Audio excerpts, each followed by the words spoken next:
सास, माँ, बहू और बेटी। नहीं नहीं, ये कहानी इन सारे के सारे रिश्तों की नहीं, बल्कि दो रिश्तों में ही सभी रिश्तों के होने की है। अरे बहू, मेरे और तेरे ससुर जी की रोटी मत बनाना, मैं बना लूंगी, दिन तक ठंडी हो जाती है। बहू जो की एक वर्किंग लेडी थी। नहीं नहीं माँ जी, मैं अच्छे से कपड़े में लपेट देती हूँ ना, आप क्यों मेहनत करेंगी, माइक्रोवेव में गर्म कर लेना। अरे नहीं बहू, मेहनत मत कर, वैसे भी ऑफिस में कम मेहनत होती है क्या, जा रहने दे। लेकिन बहू मानती नहीं, वो सास ससुर की रोटी बना कर ही जाती है।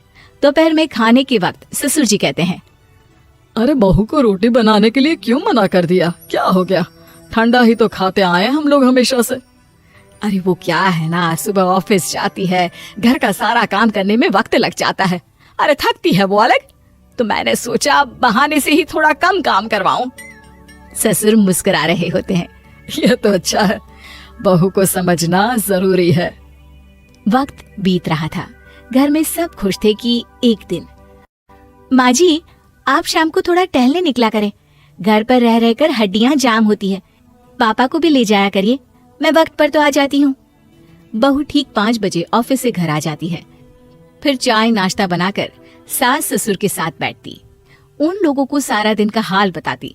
रात को पति घर आता है। क्या बात है बेटा, ऑफिस से आकर कभी हम लोगों के साथ भी बैठा कर। अरे माँ, दिन रात काम करके मन ही नहीं करता, अगले दिन की फिर तैयारी होती है, आप और पापा ही कमरे में आ जाओ। इससे अच्छी तो बहू है, कितना भी थकी रहे, घर आकर हम लोगों के लिए चाय नाश्ता बनाना, फिर बातें करना। बहू ना होती तो हम बुढ़ा बुढ़िया तो बैठे ही रह जाते। सास और ससुर अब बहू के कहने पर शाम की सैर पर निकलने लगते हैं। सास की कई सहेलियां बनती है तो ससुर को भी कुछ बुजुर्ग लोगों का ग्रुप मिल जाता है। कैसा रहा सहेलियों के साथ शाम का वक्त? हम लोगों ने तो भाई खूब योगा किया। अरे हम लोगों को गप्पों से फुर्सत ही नहीं होती। वैसे मिसेस मल्होत्रा आज बहू के बारे में कुछ बोल रही थी।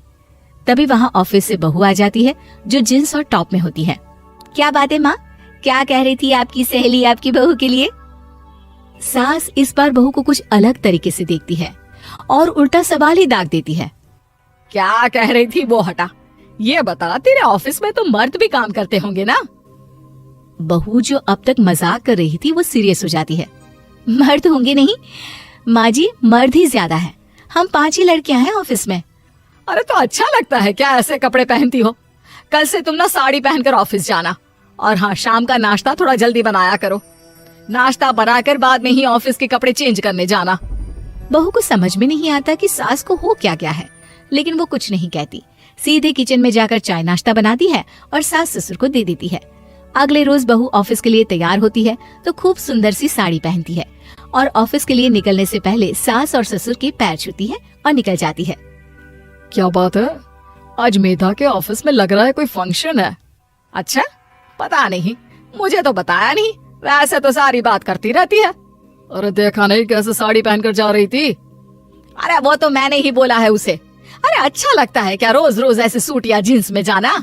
बहू हो, बहू बनकर रहो, और आप भी ना मेधा मेधा मत किया करिए, बहू बोला करिए, सर पर चढ़ जाएगी तो दिक्कत हो जाएगी।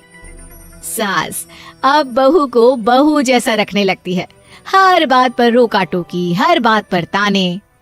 क्या बात है, आजकल लेट आ रही है ऑफिस से? अरे चाय के लिए भी देर हो जाती है, हम लोग फिर पार्क में भी देर से पहुंचते हैं। सभी की बहुएं वक्त से चाय नाश्ता करा देती है अपने सास ससुर को, बस एक तू ही है जो उस वक्त ऑफिस से निकलती है।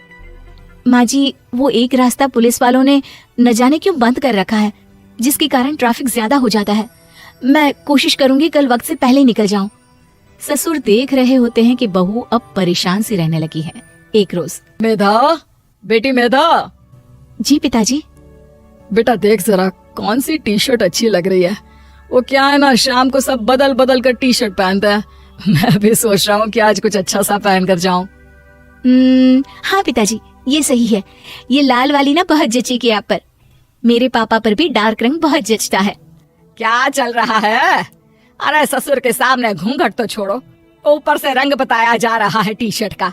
अरे बहू, कोई संस्कार दिए नहीं है क्या तेरी माँ ने? बहू इस बार बहुत निराश हो जाती है, वो वहाँ से तुरंत अपने कमरे में चली जाती है। अब बहू घर का सारा काम करती, ऑफिस जाती, लेकिन साड़ी और सर पर पल्ला लेकर। एक बार पड़ोसन उनके घर आती है। वाह सुमित्रा बहन, बहू का तो रूप ही बदल दिया। ठीक किया, बहू बहू जैसी ही अच्छी लगती है। अच्छा चलती हूँ मैं। पड़ोसन के जाने के बाद सास बड़ी अकड़ के साथ कहती है, देखा मेरा कमाल, कैसे मैंने मेधा बहू को कंट्रोल में कर लिया। अब बारी ससुर के बोलने की थी। हाँ सुमित्रा, बिल्कुल ये काम तो किया है तुमने, लेकिन कभी सोचा क्या खो दिया? क्या खो दिया? मैंने तो कुछ नहीं खोया जी। खोया है, पहले बहू जब ऑफिस जाती तुम्हारे पैर छूकर तुम्हें गले लगाती, लेकिन अब सिर्फ पैर छूती है। हाँ जी, ये बात तो आप ठीक बोल रहे हैं। पहले घंटों हम लोगों से बात करती, कमरे में ना जाती, ऑफिस से आते ही खुद की चाय, खाना, नाश्ता सब हम लोगों के साथ करती, सारी बात बताती। लेकिन क्या तुम्हें पता है, बहू की तबीयत खराब चल रही है, वो माँ बनने वाली है। ये बात मुझे बेटे ने बताई कि तुम्हें बता दूं। अब सास की आंख में आंसू थे। वो समझ गई थी कि लोगों के कहने में आकर उसने क्या खो दिया। शाम को बहू घर आती है तो माँ किचन में पकोड़े तल रही होती है। अरे माँ जी, आप रहने दीजिए ना, मैं आ तो रही थी। अरे नहीं, जा तू चेंज कर ले, मैं नाश्ता और चाय टेबल पर ही लगा रही हूँ मेधा। सास के मुंह से अपना नाम सुनकर बहू को बहुत अच्छा लगता है। माँ जी, कोई गलती हो गई है क्या? मेरे होते हुए आप काम करे, ये ठीक नहीं है। संस्कारी और समझदार बहू सास को माँ समझती है, लेकिन सास की बेवकूफी उसे सास ही बनाकर रखती है। बहू, मुझे भी थोड़े संस्कार और समझदार बनने का मौका दे, जिससे मैं भी बहू नहीं बेटी को देखूं तुझ में। और हाँ, मेरा होने वाला पोता क्या कहेगा कि दादी ने तो मेरी माँ को बहुत परेशान किया। बहू सास को गले लगा लेती है। नहीं माँ जी, वो कहेगा कि माँ को तो दादी ने बेटी बनाकर रखा है।